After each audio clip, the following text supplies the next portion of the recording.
Kelly also believes that Vindman, who was fired from White House last week, told the truth during testimony before House investigators last fall.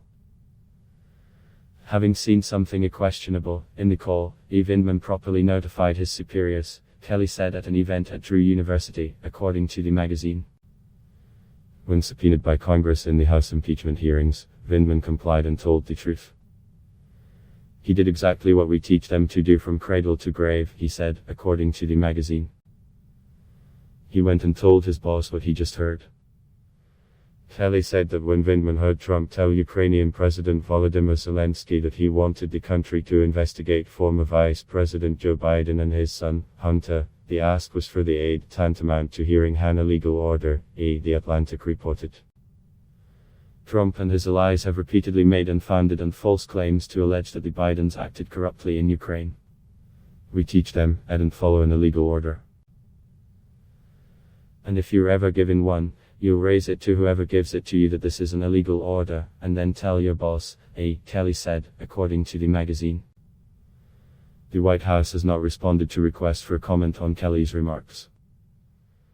The comments by Kelly, a retired Marine general, come as Trump has suggested Vindman could face disciplinary action, though a U.S. defense official with knowledge of the matter told CNN there is no Army investigation into the Iraq War veteran and Purple Heart recipient.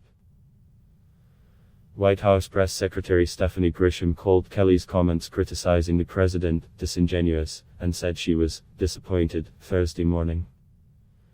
In addition to heaping praise on Vindman for his conduct during Wednesday night's 75-minute question-and-answer session, Kelly offered a litany of misgivings about his former boss, according to The Atlantic.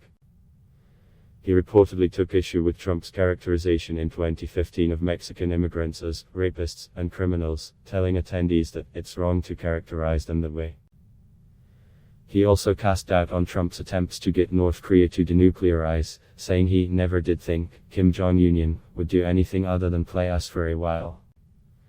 Kelly said during the event that he does not think the press is the enemy of the people, as Trump has repeatedly claimed, according to both The Atlantic and the Daily Record, a New Jersey newspaper that also reported on the talk. The media, in my view, and I feel very strongly about this, is not the enemy of the people, he said, according to the newspaper. We need a free media. That said, you have to be careful about what you are watching and reading, because the media has taken sides. So if you only watch Fox News, because it's reinforcing what you believe, you are not an informed citizen. The former staffer also appeared to express regret over his decision to leave his White House post, according to the Daily Record, which reported that Kelly said, I guess I feel bad, in a way, that I did leave, and I did know that if Trump didn't find someone like me that was willing not to stand up to him. But I stood firm and managed to get him to listen to all sorts of inputs and then he makes a decision. I knew this would happen, he said, according to the newspaper.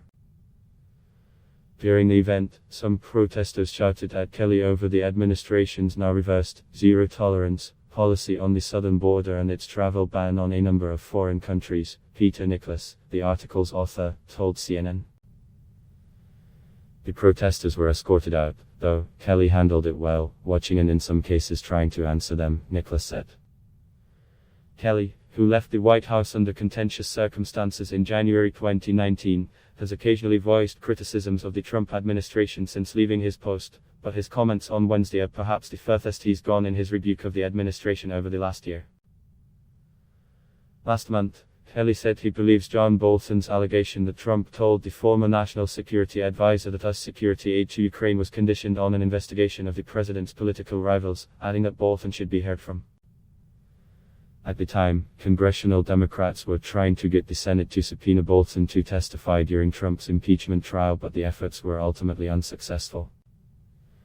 In October, Kelly said the president would not be in the middle of an impeachment process if he were still chief of staff, implying that White House advisors could have prevented it. He also said before he left the White House he advised Trump on hiring his replacement. I said whatever you do, don't hire AI's man, he's someone who won't tell you the truth, don't do that, Kelly said at the time. Because if you do, I believe you will be impeached.